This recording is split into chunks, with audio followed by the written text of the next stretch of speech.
저희는 성경을 통해서 예수님이 어떤 분이신지를 계속 살펴보고 있습니다.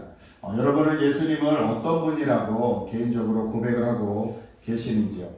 2주 전에 저희가 이 생명수 되신 예수 그리스도에 대해서 나누면서 이 초막절이란 행사 동안, 광야에서 하나님이 돌봐주신 것을 기억하는 행사 동안 두 가지 큰 일을 한다고 했습니다. 첫 번째는 제사장이 온 백성을 위해서 기도해주는 행사가 있었고요. 또 하나는 그 일주일 동안 계속 실로암에서 물을 떠다가 제단에 부으면서 광야에서 반석을 깨서 물이 나오게 하신 하나님을 기념하며 백성들이 즐거워하는 그 행사를 했다고 말씀드렸습니다.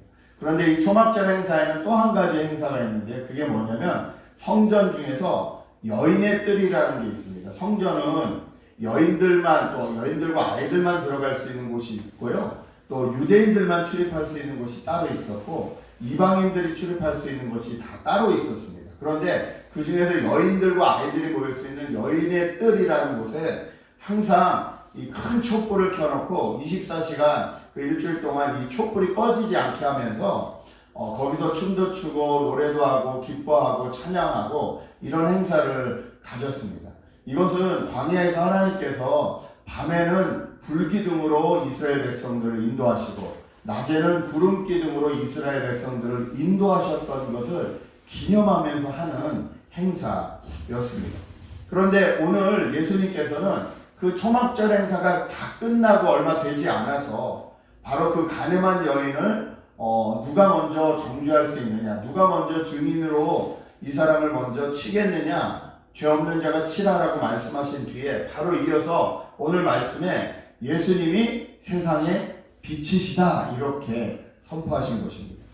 불과 하루 며칠 전에 사람들은 일주일 동안 그 불기둥과 구름기둥을 생각하면서 하나님이 우리의 불이 되시고 우리를 지키시는 분이 되시고 이것에 대해서 쭉 자기들이 몸으로 체험을 했는데 그것이 끝나자마자 바로 예수님 오셔서 성전에서 내가 세상의 빛이다 이렇게 말씀을 하고 계시는 거죠.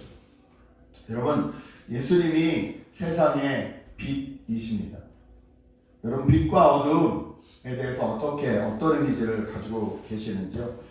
아무래도 어두움은 저에게 별로 좋지 않은 이미지로 많이 쓰이죠. 많이 들어보셨을 겁니다. 어둠의 자식들 또는 어둠 속에서 일어난 일. 별로 이렇게 긍정적이기보다는 부정적인 이미지로 많이 사용됩니다. 제가 어둠이 두렵다는 거에 대해서 처음 경험한 것은 초등학교를 이제 막 들어갈 때 그때쯤입니다. 저희가 이 면목동, 중곡동이라는 동네에 살았는데 그 면목동과 중곡동이 이렇게 동산 하나를 넘으면 연결되어 있었습니다. 옛날에는 뭐 개발도 안 되고 했으니까.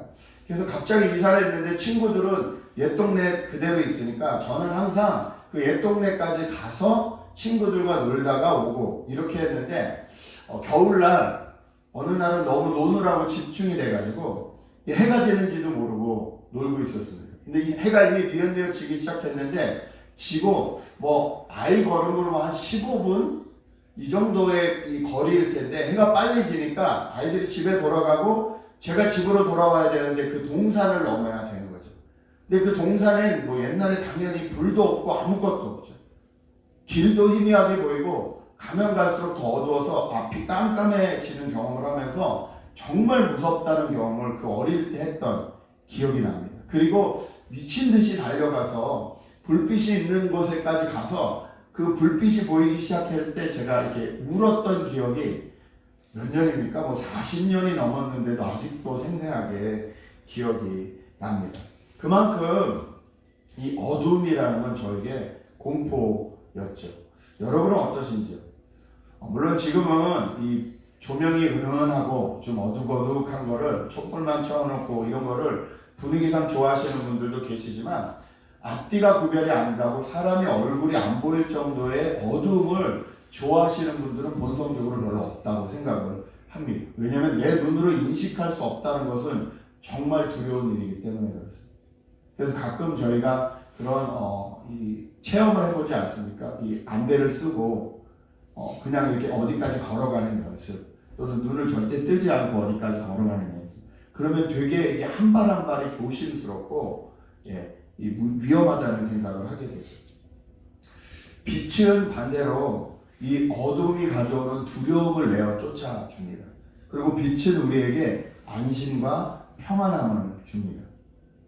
예수님께서 이 빛을 상징하는 이 초막절 뒤에 내가 빛이다, 내가 진짜 세상의 빛이다 라고 말씀하셨다.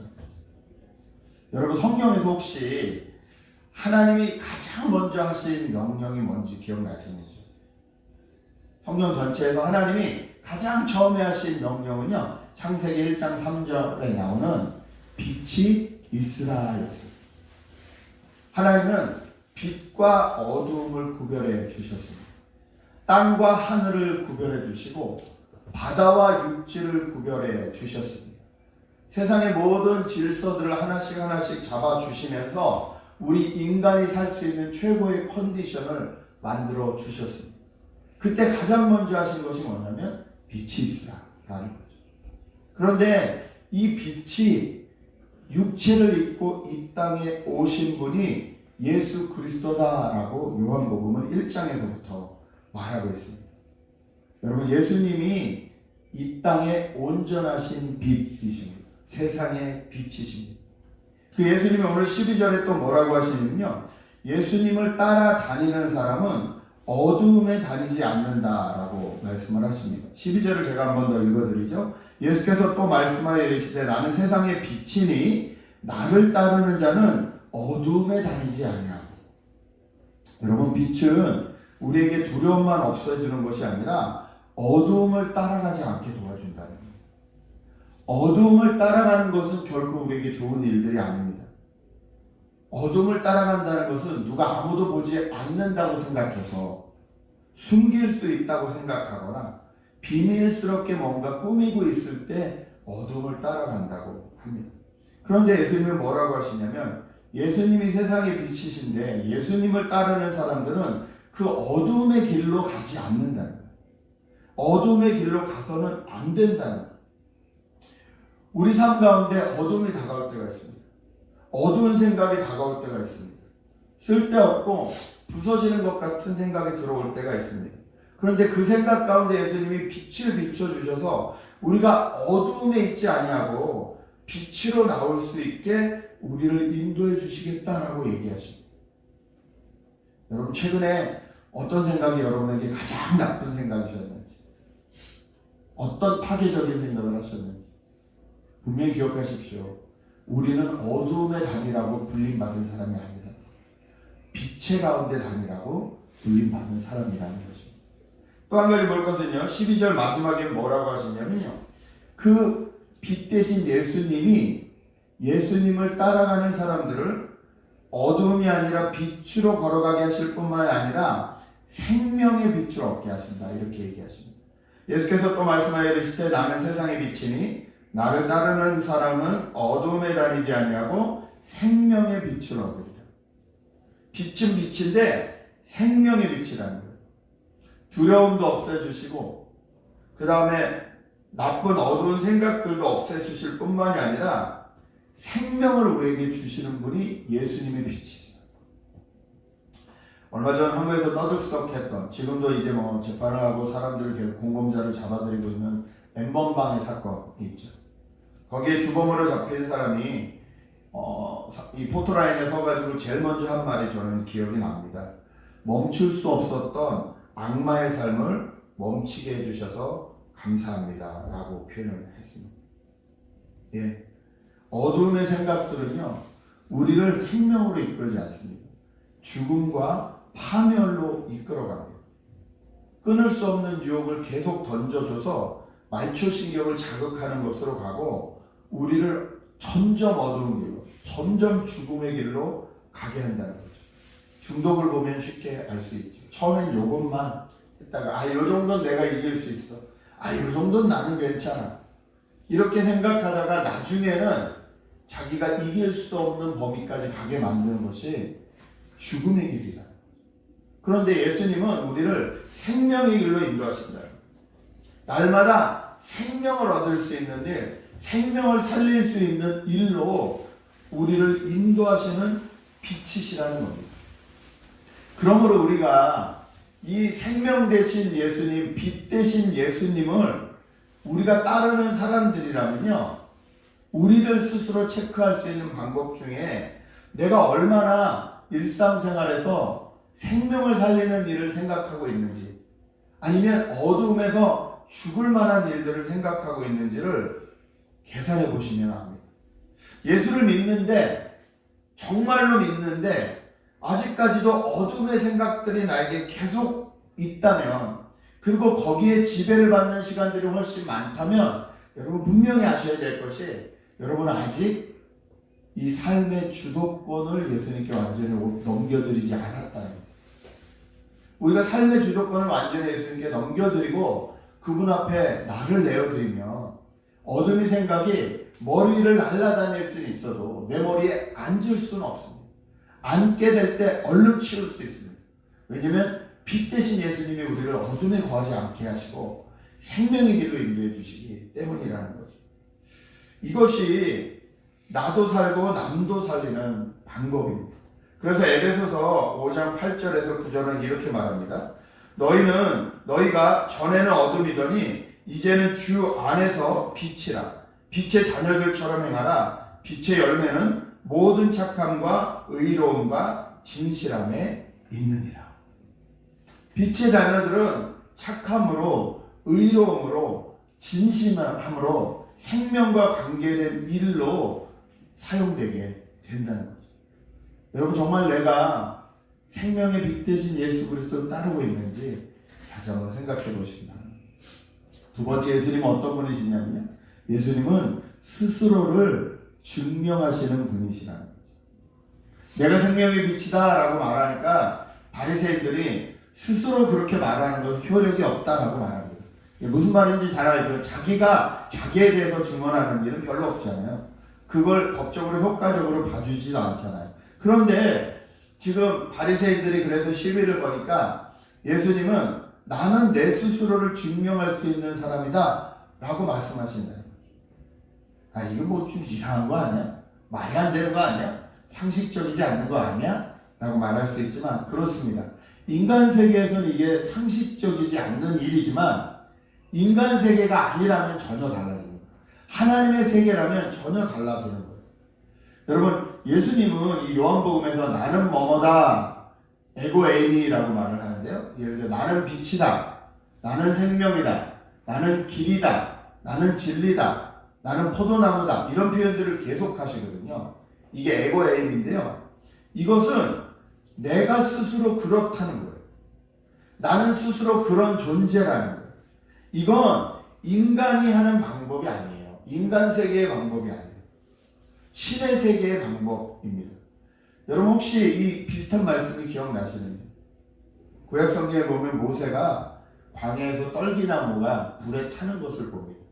그런데 그 불이 꺼지지 않자 모세가 가까이 다가가죠. 거기서 하나님을 만나죠.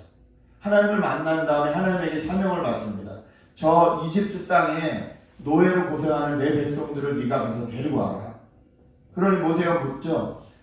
이집트 사람들이 누가 너를 보냈냐고 하면 제가 뭐라고 대답할까요? 하나님의 이름을 부른 거거든요. 그때 하나님이 뭐라고 하시냐면 나는 스스로 있는 나다 이렇게 말씀하셨어요. 더 정확히 말하면 I will be who I will be. 나는 스스로 되려고 하는 것을 될 수 있는 존재다 라는 거예요. 이건 신의 영역이에요. 왜 바리새인들이 나는 생명의 빛이다 라는 예수님의 말씀에 발끈했냐면 그건 하나님만이 하실 수 있는 표현이기 때문에. 저 사람이 지금 자기가 하나님이라고 말한다, 이거에 발끈하고 예수님을 죽이려고 한 것이거든요. 그런데 분명한 건 예수님은 바로 그런 분이시라는 것입니다. 여러분, 하나님은 또 예수님은 유한한 우리 인간이 증명할 존재가 아닙니다. 여러분, 철학에서도 그렇고요, 과학에서도 그렇고요, 이 기원을 따라 올라가다 끝까지 올라가면 제일 처음 시작을 제1원인, 제1기원이라고 말하는데요. 그것은 논증이 되지가 않습니다. 그것을 설명할 수 없어요. 그것은 그냥 스스로 존재한다고 인정하고 시작해야 돼요. 그러지 않으면 아무것도 되지 않아요. 마찬가지로 하나님은 그러신 분이시다.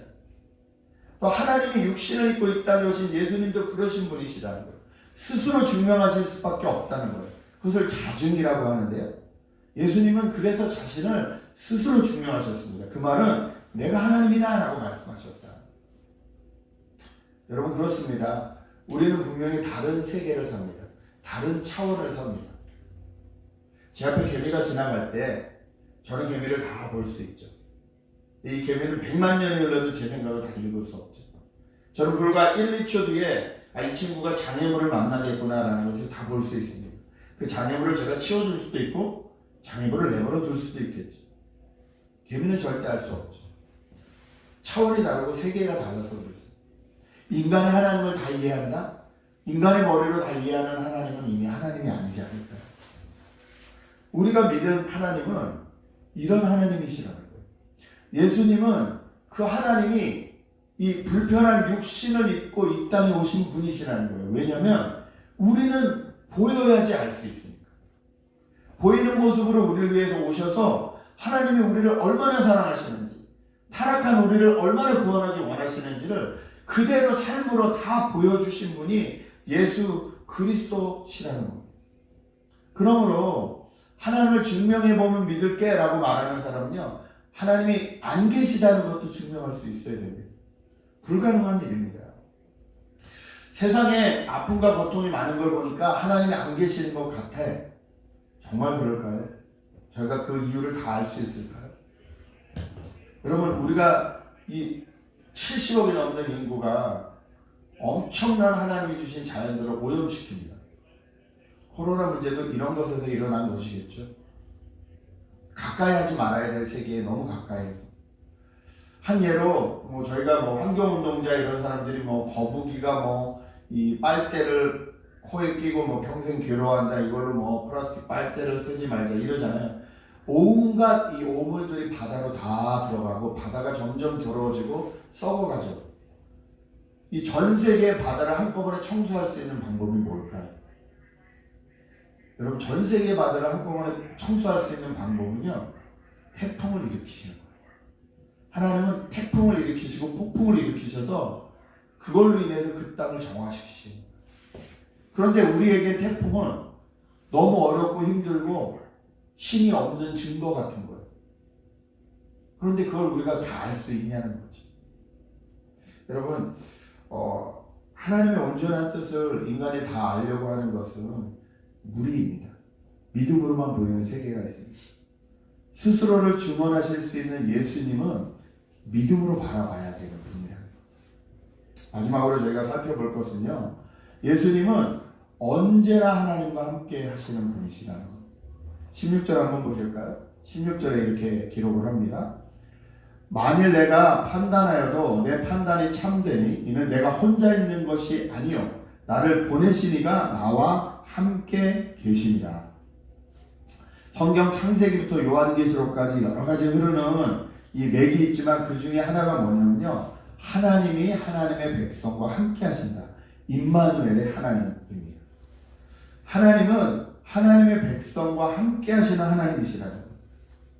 여러분, 우리가 믿는 하나님은요, 저기 어딘가 올라가서 열심히 불공을 쌓고 아니면 기도를 하고 뭘 해가지고 저 멀리 계신 신을 불러야 되는 존재가 아니시라는 거예요. 뭔가 고행과 수행을 해야지만 내 기도를 그냥 겨우 들어주시는 그런 분이 아니시라는 거예요. 기독교가 믿는 하나님은요, 나와 함께 사시는 하나님이세요. 나와 함께 하시는 하나님이세요. 신약에는 아예 그래서 하나님의 영이 우리 안에 아예 들어와 계신다, 이렇게 표현을 하고 있습니다. 여러분, 하나님이 우리와 함께 하신다면 우리의 삶은 달라질 수 있습니다.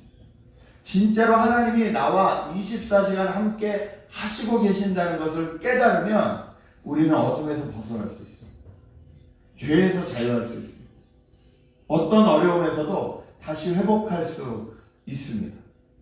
그리고 안심하고 생활할 수 있습니다. 저희 아이들은 저와 밥을 먹으면서 절대 돈 걱정을 하지 않습니다. 오늘은 누가 이 밥값을 낼까라고 아마 생각해 본 적이 거의 없을 거예요. 특별히 자기가 뭔가 해서 내라고 했거나 아니면 전화 엄마가 오늘은 네가 사라 이렇게 하지 않은 날이면 밥 먹으러 가자 그랬을 때 돈 걱정을 하진 않아요. 그건 당연히 아버지가 낼 것이기 때문에 그렇습니다. 여러분, 기독교 하나님은 그런 하나님이십니다. 하나님이 말씀하시면 하나님이 그 말씀에 책임을 지십니다. 우리 안에 오셔서 책임지시겠다. 함께 사시겠다. 이 하나님이 육신을 입고 이 땅에 오신 분이 예수 그리스도시라고. 우리는 하나님을 영으로 볼 수 없으니까. 눈에 보이신 예수님을 통해서 영이신 하나님을 온전히 볼 수 있습니다. 그러므로 하나님에 대해서 궁금하다면 예수님을 깊이 바라봐야 됩니다.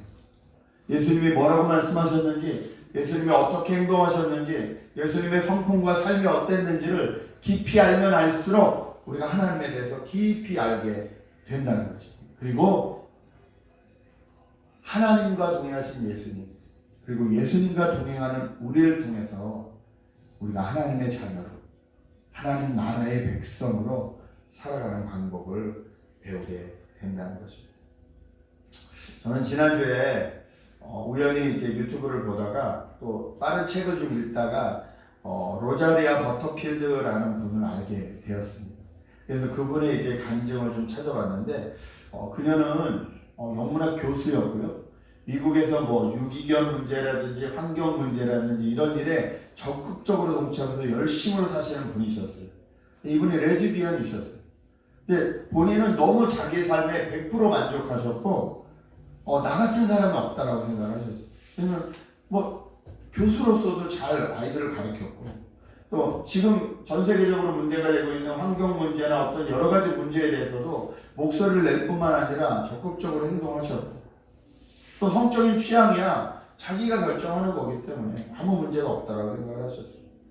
근데 그분이 사시는 로컬 지역에 동성애에 대한 이슈가 일어났을 때 그분이 신문에서 자기의 입장을 변호했죠. 그랬더니 막 편지가 날라오는데 동성애는 죄라고 하는 사람들과 동성애에 찬성한다고 하는 사람들은 엄청 많아져서 그 편지를 이쪽 박스에 넣고 저쪽 박스에 다 넣었는데 한 편지가 걸렸다는 거예요. 그 편지는 뭐냐면 이쪽도 저쪽도 아니에요. 켄이라는 목사님에게서 온 편지입니다. 그러면 그분이 뭐라고 했냐면 당신을 응원하고 지지하는데 당신이 하나님에 대해서 또 그 지금 가지고 있는 여러 가지 문제에 대해서 더 깊이 연구하셨으면 좋겠다. 너무 겸손하게, 너무 친절하게. 그래서 이건 뭔가 여기에다 넣어야 되나 저기에 넣나 이 파일링을 하지 못하고 그냥 그 학교 쓰레기통에 버렸답니다. 그런데 몇 시간 뒤에 가서 다시 그걸 집어오셨대요. 왜냐면 이 질문에 뭔가 대답을 해줘야 될 것 같아요. 일주일을 그 연구실에 책상에 놓고 그 편지를 가지고 고민을 하다가 그분한테 이메일을 썼답니다. 그랬더니 그분이 너무 친절하게 혹시 시간이 되면 우리 집에 와서 밥 함께 하자고.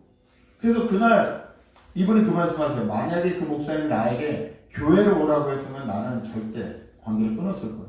근데 집으로 와서 밥 함께 하자고 해서 갔는데 그날 친구가 되어버렸다는.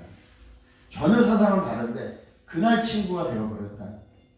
그리고 무려 2년 동안 그분들과 친구의 관계를 맺으면서 그 켄 목사님이 이 교수님이 그 하나님에 대해서도 그렇고 또 여러 가지 것에 대해서 연구할 수 있도록 계속 격려해주고 도와주셨다. 그녀가 2년 동안에 무려 성경을 다른 번역으로 7번을 다 읽으셨답니다. 그때부터 문제가 생긴 거죠. 예수님이란 분이 보이는 거죠. 그 예수님이란 분이 그리고 그 예수님의 삶이 예수님을 보내신 그 하나님의 그 목적이 성경을 읽으면 읽을수록 보이면서 지금까지 한 번도 잘못되지 못했다고 생각했던 자기의 삶이 어쩌면 어둠이 있었구나, 어쩌면 잘못된 삶이었구나 라는 생각이 들기 시작했다. 더 재밌는 건 그분에게 트랜스젠더인 제이라는 친구가 있는데 그 제이라는 친구랑 같이 그 켄 목사님의 초대를 받아서 가서 대화를 하던 중 잠깐 이분이 화장실을 가는데 그 제이라는 분이 따라왔대요. 그 화장실 입구에서 말했대요. 로자리아 잘 들어. 너는 지금 네가 빠져나올 수 없는 종교의 길로 점점 가고 있어. 여기서 멈추지 않으면 너는 저 사람들처럼 될 거야. 그래서 이분이 그랬대요. 그런데 제이, 진짜 그 성경이 사실이면 어떡하지? 그때 나는 뭐라고 해야 되지? 더 놀라운 건 그 제이라는 분이 장로교 목사를 10몇 년인가 하신 분이셨다. 그런데 나중에 트랜스젠더가 되셨고 자기는 하나님의 음성을 들을 수 없어서 자기는 포기했는데 네가 원한다면 너를 도와줄게 그러고 신학책을 다 보내주셨다. 어쨌든 이 여성분은 지금은 결단을 하고 그 파트너와도 헤어졌고 또 그 영문학 교수 자리가 왜인지 몰라도 종신형 자리였는데 그냥 계속 종신고용이었는데 그 자리를 포기해야만 됐다고 합니다. 그런데 이 어둠을 벗어나기 위해서 모든 것을 포기하고 나니 그 다음부터 이제 빛으로 나올 수 있게 돼요. 사람들이 레즈비언 관계를 자꾸 물으는데 이건 아무것도 아니고 자기한테 일어난 일 중에 정말 작은 일이야. 더 큰 문제는 예수님이 나에게 사고처럼 충돌처럼 임팩이라는 단어를 쓰시면서 충돌처럼 꽝 다가오셔서 그걸 어떻게 피할 수가 없었다. 지금은 아이의 엄마시고 교회에 사모시면서 책도 쓰시고 또 활동도 하시면서 빛 대신 예수님을 만난 이야기를 자기가 안 할 수 없는 그 간증자가 되셔서 살고 계십니다. 여러분 참 세상이 어둡다 그러고 지금 이제 코로나 문제가 조금 뭐 잡히니 안 잡히니 또 이제 풀면 더 큰 문제가 생길 거니 뭐 여러 가지 일들이 있지만 분명한 건 예수님이 빛으로 이 땅에 오셔서 우리를 어둠 가운데 구해내 주시길 원하시고 계시다.